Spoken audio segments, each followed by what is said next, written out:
हरे कृष्णा। आज बहुत ही खास दिन है क्योंकि आज भगवान कृष्ण के जन्म उत्सव अर्थात जन्माष्टमी का पावन पर्व मनाया जाएगा। और यह दिन हमें भगवान विष्णु के 8वें अवतार श्री कृष्ण के दिव्य जन्म और उनकी अद्भुत बाल लीलाओं की याद दिलाता है। तो आइए आज हम उन्हीं मनमोहक कथाओं में खो जाएं और भक्ति के सागर में गोता लगाएं। चलिए हम सब चलते हैं वृंदावन की गलियों में। वृंदावन में नंद बाबा और यशोदा मैया के घर आनंद छाया हुआ है और ऋषि शांडिल्य जैसे संत सुबह से ही प्रार्थना और यज्ञ में लीन हैं, क्योंकि आज आज है हमारे कान्हा का जन्मदिन। गांव के बड़े बुजुर्ग और कृष्ण के सखा सभी उन्हें भेंट देने के लिए उत्सुक थे। जहां बड़े लोग सुंदर वस्त्र और कीमती गहने पहने हुए थे, वहीं कृष्ण के छोटे छोटे दोस्त अपने हृदय से जुड़े अनमोल उपहार लेकर आए थे। भद्र, जो गायों से बहुत प्रेम करता था, कान्हा के लिए अपनी प्रिय गाय के गोबर से बना एक विशेष तिलक लाया। और टोक, जिसके खेत में रंग बिरंगे फूल खिलते थे, 3 अलग अलग रंगों के सुंदर फूल तोड़कर लाया। कान्हा अपने इन छोटे मित्रों के प्रेम भरे उपहार को देखकर बहुत प्रसन्न हुए।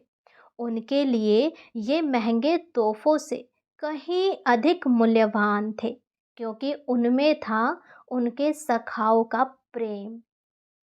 यशोदा मैया ने स्नेह से कहा, कान्हा, देखो तो, तुम्हारे सखा तुम्हें कितना प्रेम करते हैं, तुम्हारे लिए कितने प्रेम से उपहार लाए हैं। अब तुम्हें भी तो उन्हें कुछ देना चाहिए।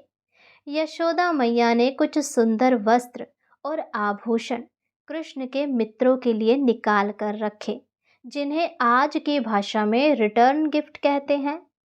लेकिन कृष्ण उन्हें देखकर उदास हो गए। उन्हें लगा कि ये उपहार दिखावटी है, इनमें उनके हृदय का प्रेम नहीं है। और छोटे से नटखट कृष्ण रोने लगे। बलराम ने अपने छोटे भाई को गोद में उठाया और प्यार से पूछा, कान्हा, तुम क्यों रो रहे हो? सोचो तो, तुम्हारे पास ऐसा क्या है जो इन सब के पास नहीं?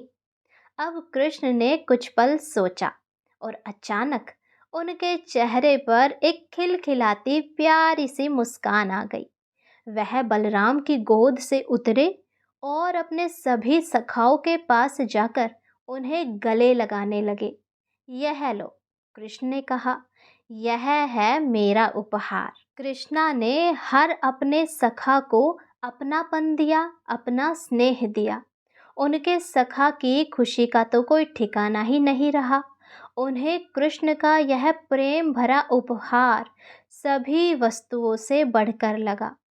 अब सुनिए कान्हा कैसे बने माखन चोर। लगभग 1.5 वर्ष की आयु में जब बच्चे चलना ही सीखते हैं, कृष्ण ने पहली बार अपनी माँ यशोदा के हाथों का बना माखन चखा। और जैसे ही नटखट छोटे बाल गोपाल ने वो माखन चखा, तो वो स्वादिष्ट माखन का स्वाद उनकी जिह्वा पर ऐसे रचा कि वह हर पल उसे पाने के लिए ललायत रहने लगे। एक दोपहर जब सारा वृंदावन गहरी नींद में सोया था, बाल कृष्णा धीरे धीरे घर के उस कमरे में पहुँचे जहाँ माखन के मटके रखे थे। और चारों ओर मटकी पर मटकी सजी हुई थी, जिनमें ताज़ा और स्वादिष्ट माखन भरा था। अब कृष्ण की छोटी छोटी आंखें चमक उठी। वह एक मटके के नीचे खड़े हो गए और उंगली से थोड़ा सा माखन निकाल कर चखने लगे। फिर तो वह मटके के पास ही बैठ गए और बड़े प्रेम से माखन खाने लगे। तभी अचानक यशोदा मैया की नींद खुली और वह कृष्णा को ढूंढती ढूंढती उसी कमरे में आ पहुंची। उन्होंने देखा उनका लाडला माखन के मटके के पास बैठा है और उनके छोटे छोटे हाथों और मुख पर माखन लगा हुआ है। यशोदा मैया बड़ी आश्चर्यचकित हुई और उन्होंने कहा, कान्हा, क्या कर रहे हो? तुम्हारे हाथ और मुंह पर क्या लगा हुआ है? अब कृष्ण घबरा गए। उन्होंने जल्दी से अपने माखन लगे हाथों को छुपाने की कोशिश की। फिर अपनी बाल सुलभ बुद्धि से एक प्यारा सा बहाना बनाया।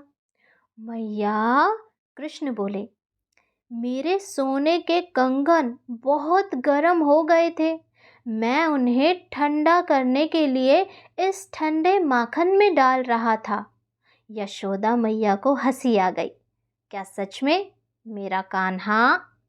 कृष्ण ने फिर कहा। और फिर एक चींटी मेरे चेहरे पर रेंग रही थी और उस चींटी को भगाने के चक्कर में मेरे चेहरे पर माखन लग गया मैया। नहीं, मैंने माखन नहीं खाया। यशोदा मैया अपने नटखट कान्हा के भोलेपन और हाजिर जवाबी पर मुग्ध हो गई। उन्हें हंसी आ गई और उन्होंने प्यार से कृष्ण को अपनी गोद में उठा लिया और गले से लगा लिया। कृष्ण मन ही मन बहुत खुश हुए कि उन्होंने अपनी माँ को अपनी बातों से मना लिया। उन्हें लगा कि वह सच में माखन चोर बनने में सफल हो गए। इस प्रकार बाल कृष्ण ने वृंदावन में अपनी प्यारी प्यारी अद्भुत लीलाओं से सबका मन मोह लिया।